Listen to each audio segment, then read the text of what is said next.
Now, let's read the afterword of the journey home, since we have read all the chapters of the book thus far. There's an afterword, which is a good amount of pages, an author's note, and then acknowledgement. We'll just read it all for posterity, for the sake of completion. Okay, without further ado, may this reading relax your mind and awaken your heart. Nearly 4 decades have passed since I set off on my journey to the East. Over the years, I have realized that whether living in a holy place in India or a congested city in America, if we harmonize our lives in a spirit of devotion to the Lord, we can realize our eternal home. Shortly after returning to my family, I chose to live in an ashram in America. 2 times I was offered initiation from my guru, but I declined, feeling I was still undeserving. Neither would I cut my hair nor shave my head like all the other monks until I felt absolutely ready to commit myself to initiation. In the spring of 1973, we celebrated the appearance day of Lord Chaitanya, the incarnation of Krishna for this age, and fasted till moonrise. I secluded myself in a dark attic, the closest thing I could find to a cave, and vowed to chant 100,000 names of the Lord on my wooden prayer beads. After about 6 hours, a special inspiration sprung from within. I prayed, "My dear Lord, on your birthday, what gift can I offer you?" As I chanted the very last of the 100,000 names, a voice within my heart called an answer to my question. Offer your hair. I knew what that meant. In the past, I had resolved to only sever my hair when I was ready to accept the vows of initiation from a spiritual master. I believed that this was the voice of the Lord, confirming that I was now ready to take that vow, which I had refused to accept repeatedly from many great souls on my path. So, in the summer of 1973, I took the formal vows of initiation. At that time, Śrīla Prabhupāda lovingly offered me the name Radhanath Das, servant of Lord Krishna, who is the beloved of Radha. To help me remember the special day, a friend gave me the framed photograph. Neither he nor I were prepared for the stunning reaction it would invoke. My body shivered and my mouth dropped. I could not believe what I was seeing. It was the same back cover photo from the pamphlet that I had been left with at Randall's Island Rock Festival in New York. That was the day before I received the fateful call from Gary. The day before destiny pulled me away from the life I knew and into the realm where everything had to change. Weeks later, while crammed in the back of a van while hitchhiking in England, I had looked at it for the first time and been struck by the personality in that photograph, thinking, if anyone in this creation has spiritual bliss, it's this person. I lost the pamphlet after that day and never had another thought about it. Now, for the first time, I made the connection. The person in the photograph was my guru, Śrīla Prabhupāda. I couldn't believe it. Destiny had led me in a full circle. At the very onset of my spiritual quest, the Lord had cryptically revealed who my guru was to be and the path I was to follow. The mystery only disclosed on the day of my initiation. For the next 6 years, I resided in an austere monastery on a secluded mountain top that one had to trudge a 3-mile muddy footpath through a forest to reach. The snow-blanketed winters were frigid there, and we had no heat. To bathe, we used a rock to break a layer of ice, then dipped in the icy water. Our sanitation system was to climb down a hill with shovel in hand and bury our waste in the mud. In this place, I found myself living a similar life as Ghaneshyam, day and night serving the Lord's deity form, trying intensely to follow spiritual disciplines and also tending cows. After years spent there in meditation on my Guru's compassion, I developed a deep longing to share the gifts I had received with others. For the next 8 years, I served as a lecturer in colleges and universities, mainly in Ohio and Western Pennsylvania. Professors invited me to speak on topics such as philosophy, religion, sociology, interfaith, the Bhagavad Gita, and also taught courses on vegetarian cooking. My beloved Gurudeva Śrīla Prabhupāda departed from this world in Vrindavan on November 14th, 1977. That day is forever etched in my heart. In separation from him, I felt myself cast into emptiness. As relentless tears washed away all of my patience, my heart cried out, "Where to go now? My dearest friend and guide had left me alone in this world of conflict and confusion. How will I carry on without his love, his smile, and his wisdom?" Now I had to realize his presence was within my heart. My sincerity would be tested by how I followed his sacred instructions to love Krishna and be an instrument of that love in my life. But for one who follows sincerely, the Guru is always present to guide and protect the disciple. Service and separation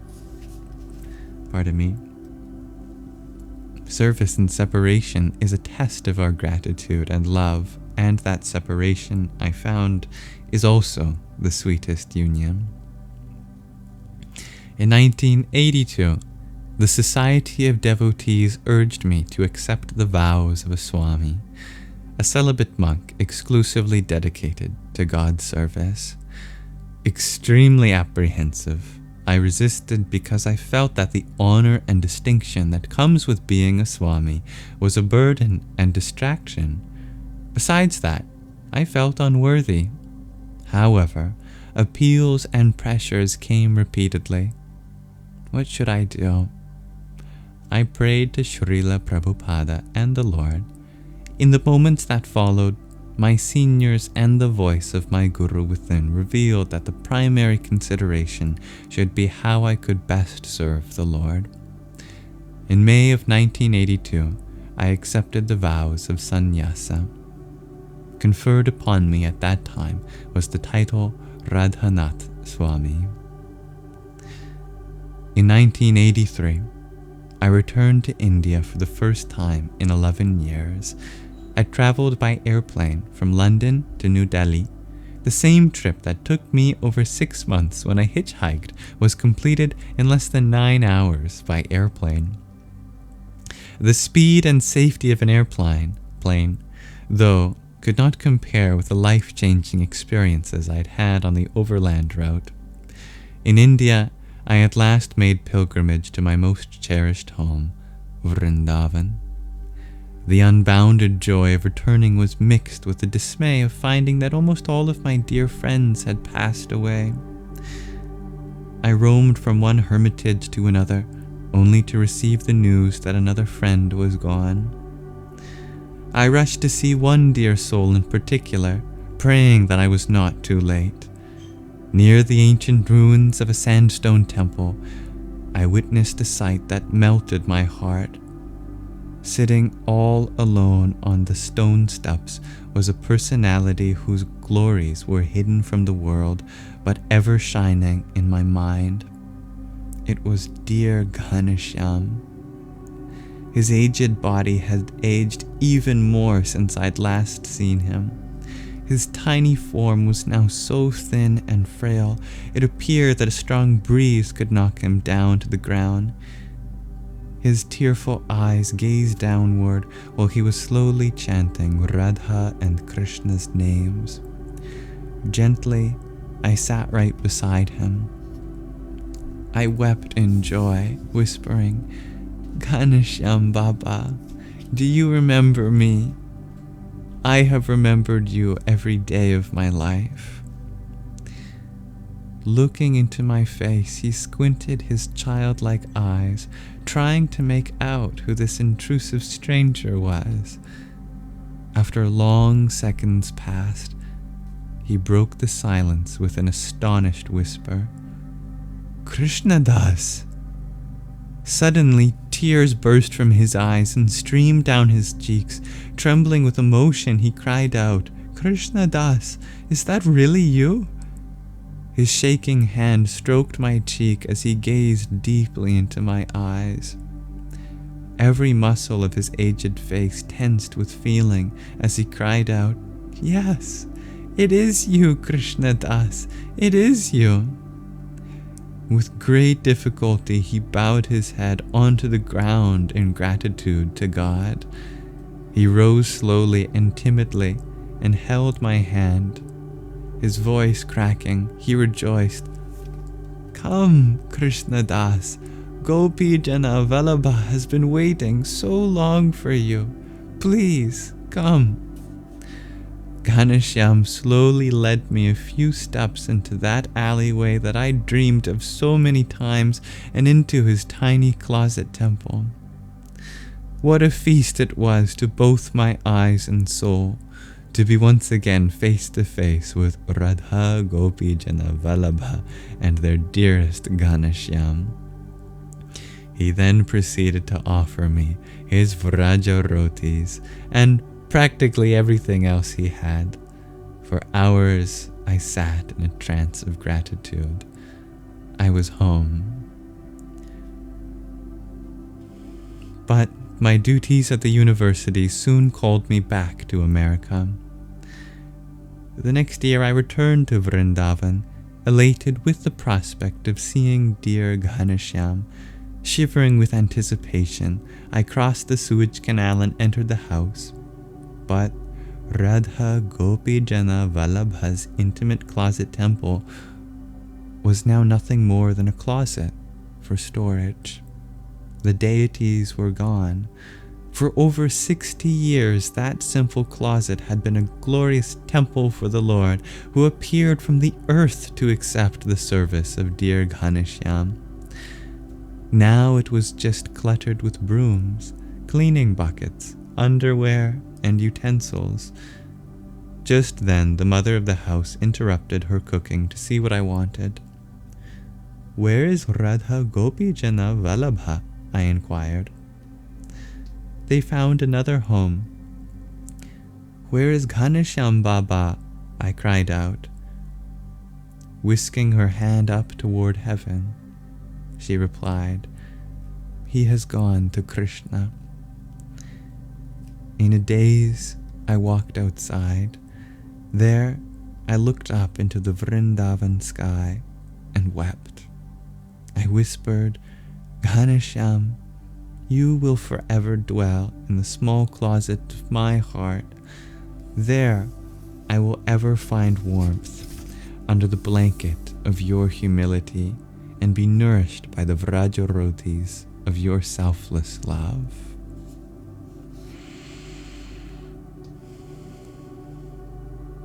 One day, in 1985, I was guiding about 20 devotees around Govardhan Hill in Vrindavan when, unprepared for a shocking surprise, I found myself face to face with my old friend Asim. Elated, we both embraced in gratitude. In our last days together, 14 years before, we had also circled Govardhan Hill. It was as if we were meeting exactly where we left off. He was so proud that I was now a Swami. Finding a quiet place, we sat together. In the years since I had seen him, Asim had received a PhD in Sanskrit from Columbia University. In the academic world, he was Alan Shapiro and assisted prominent scholars the world over in Sanskrit research. But still, Vrindavan was his home. Asim smiled. "Wait here, Swamiji." A few minutes later, he returned with a cloth bag. An uncontrollable smile captured my face, for I knew what was in it. Marveling at the sweet will of the Lord, we gazed at the beauty of Govardhan Hill and celebrated our reunion with a feast of Rajo-rotis and gur. Our precious friendship continued until, by the Lord's will, he passed away in 1998. My work as a Swami began to include more and more travel, as I began to lecture to a wider and wider circle of people. In the summer of 1988, while in Los Angeles, a friend agreed to drive me up the coast to Big Sur to meet with a special friend, Father Bede Griffiths. Not sure if I can pronounce that better, you can let me know. A Catholic monk and author of several books that bridged the wisdom of Christianity and Hinduism. He had invited me to give a seminar in a monastery of Benedictine monks. We sped up Highway 1 with the windows open, savoring the Pacific breeze. At a gas station, my friend stopped to fill up the tank. From a phone booth on the roadside, I completed a call. Hanging up the phone, I noticed something peculiar. Right under my nose, the telephone directory was open to a page with the letters LIS, L-I-S, on the top of the page. My long-lost friend Gary's name happened to be Liss, or last name happened to be Liss. I scrolled my finger down the page on a whim and was shocked to find the name, Gary Liss. This can't be. I haven't seen him since 1972 in that cave in Nepal. It's been 17 years. The address read Malibu Road in Malibu Beach. Looking up, I discovered a street sign directly over the phone booth. Malibu Road, it read. Gazing across the street and down the block, I saw a small house with the identical address. I reasoned that there must be thousands of people with the name Gary Liss in America. We had been warned to reach Big Sur by nightfall, and so, letting my rational mind override my excitement at the slim prospect of seeing my old friend, I noted the address and resolved to return and investigate when I could. A year later, in the summer of 1989, returning from India, I borrowed a car and drove alone from Los Angeles up to Malibu Beach. The mystery thickened. Where the small house had once stood was now nothing more than a vacant lot. I asked a neighbor, "What happened to that house?" "They tore it down last month." "Do you know the name of the person who lived there?" "No, sorry." Perplexed, I just stood there, wondering what to do. Behind the empty lot was a tennis court, and behind that was a beautiful home right on the beachfront of the Pacific Ocean. With my shaved head and saffron robes, standing in a vacant lot in the posh neighborhood of Malibu, I certainly must have stood out. Suddenly, from out of the house came a middle-aged, well-groomed man with a thick neck and huge muscles that bulged from his arms and chest. The bodybuilder stared at me with suspicion, as I did him. He strutted across the tennis court in my direction. Maybe I shouldn't be standing here, I thought. As he came closer, though, I recognized that behind all those big muscles and years of aging was something very familiar. Blissfully, I called out, "Gary, it's me, the sadhu from the cave. Do you remember?" "My brother, it's you. He cried out, "I can't believe my eyes." The invisible hand of the Lord had brought us together again. 18 years had passed, and we both looked so different. I was still about 120 pounds, but my long locks had been replaced with a shaven head, and I wore saffron robes of a Swami. Gary's long hair and beard were gone. He was clean-shaven, his short hair neatly parted. His once skinny body was now rippling with huge muscles. It was strikingly obvious that we had taken very contrary paths. A sense of apprehension stirred in both of our hearts. Do I have anything in common with this person anymore?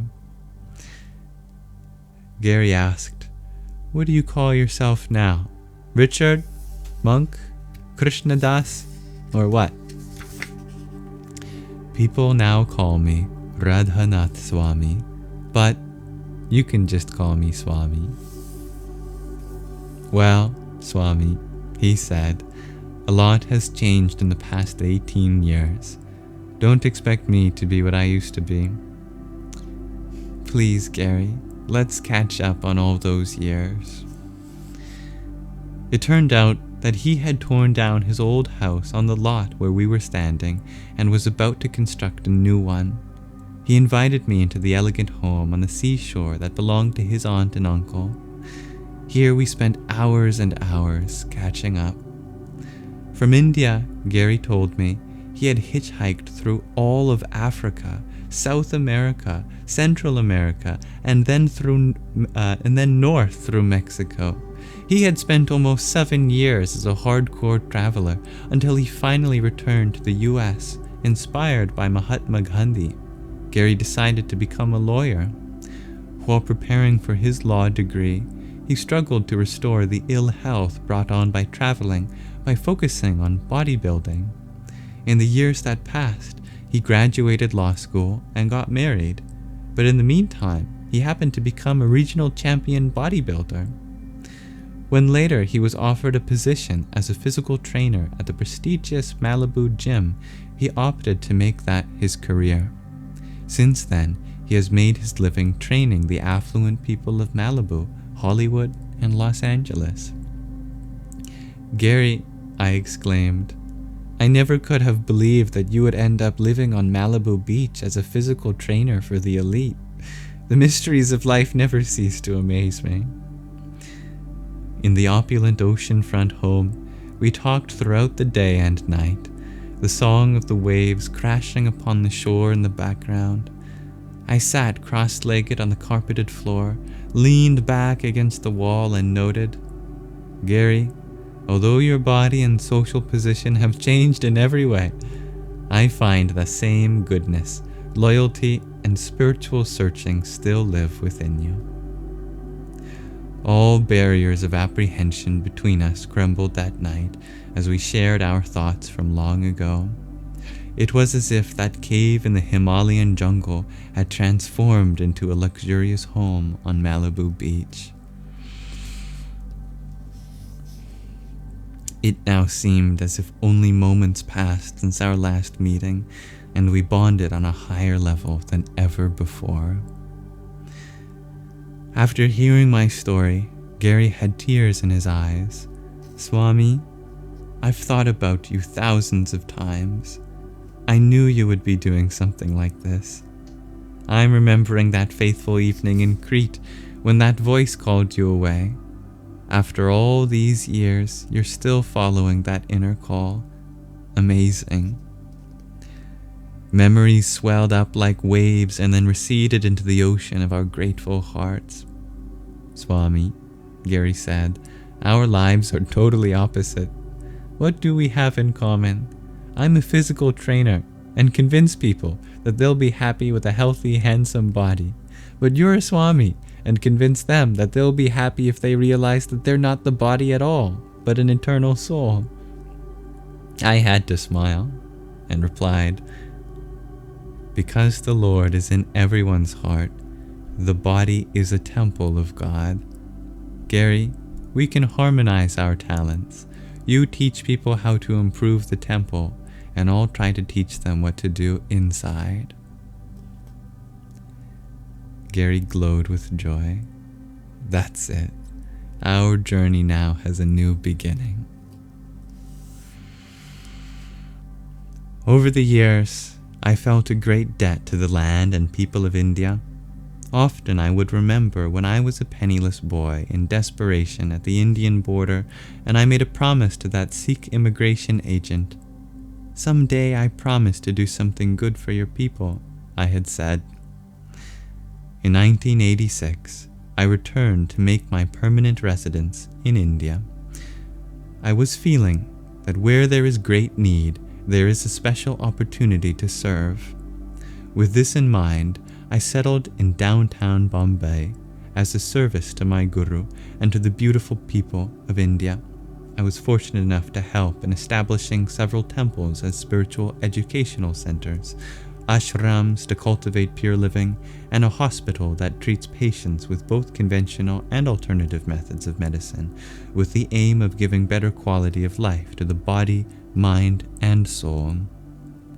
The hospital also reaches out with free medical camps in both the ordinary times and emergencies like terrorist acts, earthquakes, and tsunamis. Along with my lifelong friend Ramesh Baba and his followers, we offer an annual eye camp in Vrindavan and perform 600 to 700 cataract surgeries each year. Over the years, we've had the opportunity to develop schools for academic, moral, and spiritual education, an orphanage for downtrodden children, a farm to demonstrate environmentally sustainable farming and cow protection, as well as kitchens that are currently feeding nutritious lunches to 150,000 undernourished children daily in schools in the slums. Considering the rise of immorality and sectarian hatred, in several primary and high schools, we offer courses in value education to combine students from Hindu, Muslim, Christian, Jewish, Jain, Buddhist, and Parsi communities, teaching universal ethical values with stories and analogies from all the world's great religions. And to help inspire integrity-based leadership for the future, we hold weekly cultural programs at about 30 colleges in the area. But I must confess that this is all but an insufficient token in comparison to the treasures I have received from the people of India, both the saints and the ordinary people. They have blessed my life with Krishna, my beloved Guru, and endless opportunities to serve them and share this blessing with the world. In 1989, my mother and father visited me in India for the first time. It was a life-changing experience for them. They fell in love with the Bombay devotees, who have remained some of their dearest friends. When my beloved mother passed from this world in Chicago in 2004, my father and brothers requested that I deliver the eulogy and carry her ashes to India. They said, "She took such pride in what you're doing there, and she had such love for your people." During the ceremony, on the bank of the Ganga, with almost 2,000 devotees sincerely praying and chanting, I placed her ashes into Mother Ganga. With tears of gratitude, I remember how 34 years before I had accepted the Ganga as a mother. As the ashes merged into the flowing current, I prayed with a tearful whisper, "Today the mother of my physical birth and mother of my spiritual birth have united, and in this beautiful current they are flowing together to reach the sea. I pray, my dear Lord, please carry Mother's soul into the sea of your eternal grace." This moment was deeply symbolic for me. Yoga means union with our spiritual essence, and religion is to bring us back into that same essence. Bhakti Yoga is the science of transforming material into spiritual. By harmonizing our relationships, talents, and property in devotion to the Lord, our spiritual love awakens. In this way, the physical body, and the spirit soul are united in purpose, and the love we share in this world reaches the eternal spiritual plane. The Bhagavad Gita reveals this mystery to be the perfection of yoga and the fulfillment of life. As I look back, I am forever grateful for the journey I traveled and to all the people who helped me to grow on the way. Never could I have imagined where the invisible hand of destiny was leading me. Through it all, I have come to realize that if only we cling to our sacred ideals, not being diverted by either successes or failures, we may find that amazing powers beyond our own are there to test us, protect us, and empower us. I pray that this simple story of mine may inspire all my readers with hope. Our true home awaits us at the end of life's perilous journey. It is a place of lasting peace, beckoning us to persevere until we too reunite with our lost love.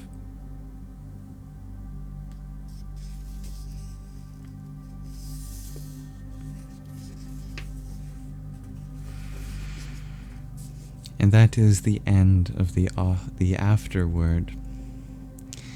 Thank you very much for listening. For the sake of posterity, we'll also read the author's note and acknowledgement. Author's note first. Over the years, many people have pressed me to write this story. I resisted, considering it inappropriate to write a book about myself, until something happened to change my mind. In May of 2005, my lifelong friend, Bhakti Tirtha Swami, called me. He was dying and wanted me to be with him. Bhakti Tirtha Swami was an African American who rose from the ghetto of Cleveland to become a world spiritual teacher, whose admirers included, among others, Nelson Mandela, Muhammad Ali, and Alice Coltrane. I arrived at a modest home in rural Pennsylvania where Bhakti Tirtha Swami was passing through the last stages of melanoma cancer. He looked up at me from his bed with a beaming smile and said, "I want to die in your arms. Please, stay with me." For the next 7 weeks, I sat at his bedside, talking about mysteries and miracles and enjoying stories from the Sanskrit devotional texts. Nobody knew me better than Bhakti Tirtha Swami. He knew the details of my quest and also my hesitation to write about them. One day he clasped my hand, gazed into my eyes and said, "This is not your story. It's a tale about how God led a young boy onto an amazing journey to seek the inner secrets that lie within all of us. Don't be miserly. Share what has been given to you." His voice choked up and a tear streaked down his ebony cheek. "Promise me," he said, "here on my deathbed, that you will write the story." A few days later, on June 27th, 2005, he passed from this world. This book is my attempt to honor that wish.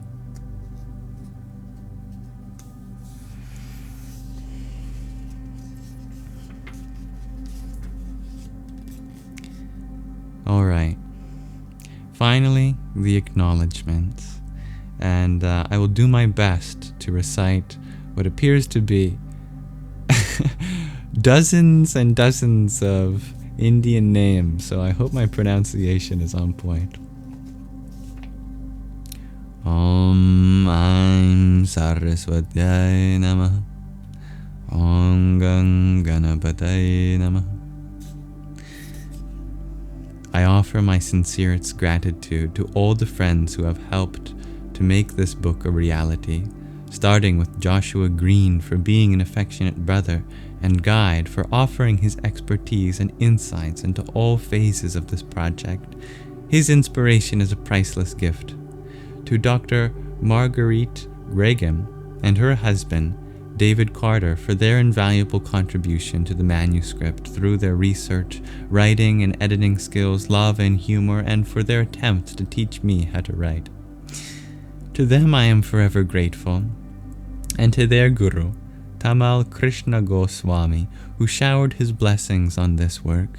My thanks to Kira Ryan, a gifted editor who drew from my memory the details that were long forgotten, and whose expertise and insight shaped the manuscript into what it is today.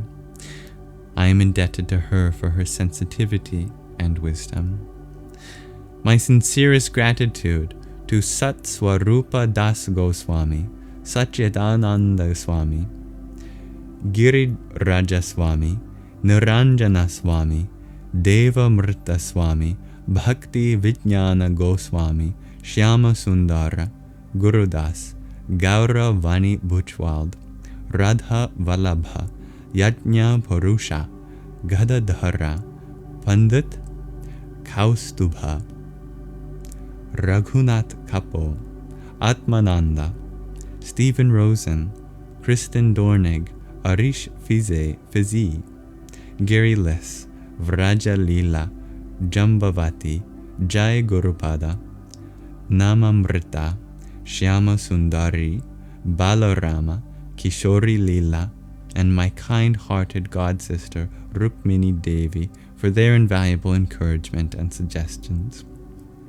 My heartfelt thanks goes to the congregation of Radha Gopinath Temple in Mumbai, India, especially to Rajiv Shrivastava, Narendra Desai, Kushal Desai, and Hrishikesh Mafatlal for their enthusiasm to help in every possible way. My thanks also go to Govinda, Gauranga, Gaura Gopal, Gaura Govinda, Radhe Shyama, Chaitanya Charana, Radha Kunda, Jagannath Priya, Radha Gopinath, Devananda Pandit, Shyamananda, and Sanat Kumara for their input, to Jagannath Kirtan for making the maps, Gopinath Jaran for his photos, and Arjun Mehra for creating a website. It has been a pleasure working with my dear friend Raul Goff of his Mandala Publishing, who put his expertise as well as his heart to this publication, along with Arjuna Vander Kuiji, Ashley Nicolaus, Jake Gerley, Chris Maas, and Rasika Ananda. The affection of my father, Jerry Slavin, late mother Edel, and two brothers, Marty and Larry, with their families and their eagerness to see this book published, has made the effort all the more meaningful. Finally, I extend my sincerest appreciation to you, the reader, who have so kindly opened your heart to allow me to serve you in this humble attempt.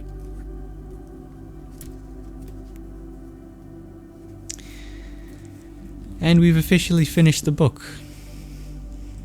Thank you very much for listening. As always, if our reading has brought out any insights, curiosities, or anything on your heart that you want to share, please feel free to do so. I am so grateful that I had a chance to read that to all of you. A very beautiful story indeed. Hare Rama, Hare Rama, Rama Rama, Hare Hare, Hare Krishna, Krishna Krishna, Hare Hare.